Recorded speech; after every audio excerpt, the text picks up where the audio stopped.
Hi friends, मी प्रतीक्षा. तुम्हा सर्वांचं स्वागत आहे. इथे तर बोरं पाहून तुमच्या तोंडाला पण पाणी सुटलेले असेल. चला तर आपण एक नवीन रेसिपी ट्राय करूया. इथे वाळवणातले बोरं घेतलेले आहे, स्वच्छ निवडून घेतलेलं आहे, किडक वगैरे अळी वगैरे पाहून घेतलेले आहे. नंतर सर्व बोरं जे आहेत ते मी एका पातेल्यामध्ये ट्रान्सफर करणार आहे आणि छानपैकी स्वच्छ सर्व बोरं धुवून घेणार आहे. तुम्ही व्हिडिओमध्ये बघू शकता. तुम्हाला जर माझे व्हिडिओ आवडत असतील तर प्लीज लाईक करा, शेअर करा आणि चॅनलला सबस्क्राईब करायला विसरू नका.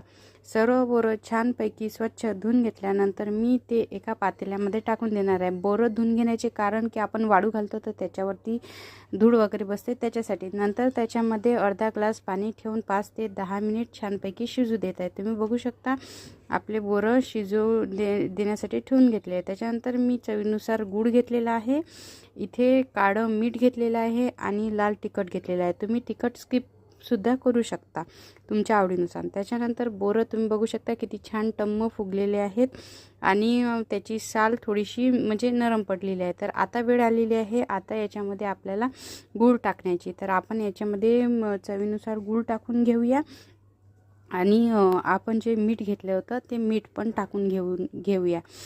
तुमच्याकडे काळं मीठ नसेल तर तुम्ही साधं मीठ टाकलं तरी चालेल. आणि हे सर्व मिश्रण छानपैकी ढवळून घेऊया आणि परत त्याच्यावरती झाकण ठेवून पूर्ण गुळाचा म्हणजे पाक होईपर्यंत शिजून घेऊया. तुम्ही बघू शकता किती छान गुळाला पाक सुटलेला आहे आणि आपल्या बोरांमध्ये पण तो पाक जात आहे आणि आपले बोरं पण किती छान दिसत आहेत. तर सुटलं ना तोंडाला पाणी. तुम्ही पण एकदा तुमच्या घरी नक्की ट्राय करा, खूप छान लागतात चवीला. आणि लहानपणाची आठवण जागरण झाली बरं का. आणि चवीला पण खूप छान लागतात. तुम्ही तिखट वरतून टाकू शकता. Thank you for watching.